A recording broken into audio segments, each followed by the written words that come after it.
Au Sénégal, comme ailleurs sur le continent, les conséquences de la guerre entre la Russie et l'Ukraine se font ressentir sur l'approvisionnement comme sur les prix des denrées alimentaires, notamment les céréales et l'aliment de bétail.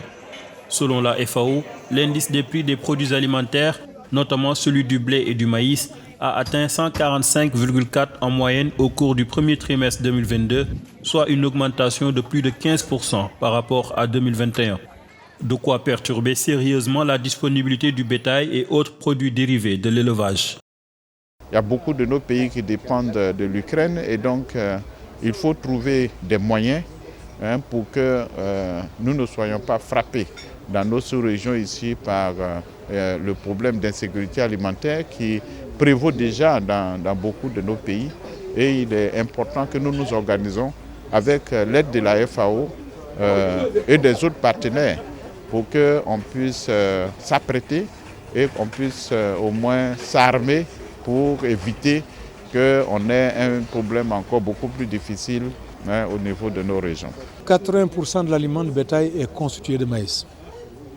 Or, depuis pratiquement un an, le cours mondial du maïs ne cesse d'augmenter. Évidemment, ça va impacter négativement, en tout cas, le prix, donc rendu Dakar, rendu Sénégal et un peu partout en Afrique.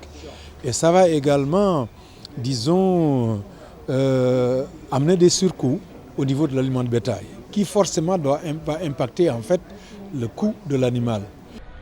Dans un contexte de hausse généralisée des prix alimentaires et de sanctions contre le Mali voisin, cette situation inquiète les consommateurs à quelques semaines de la fête de Tabaski. Dakar est en effet dépendant de ses échanges commerciaux avec Bamako, notamment en fourniture de moutons. Mais le ministre de l'Élevage se veut rassurant.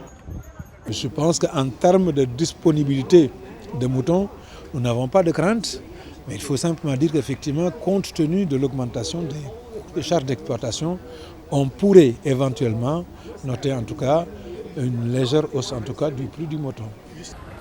Les perturbations de l'offre mondiale et la hausse de l'inflation des denrées alimentaires en raison du conflit risquent d'aggraver cette insécurité alimentaire déjà présente en Afrique de l'Ouest et dans le Sahel.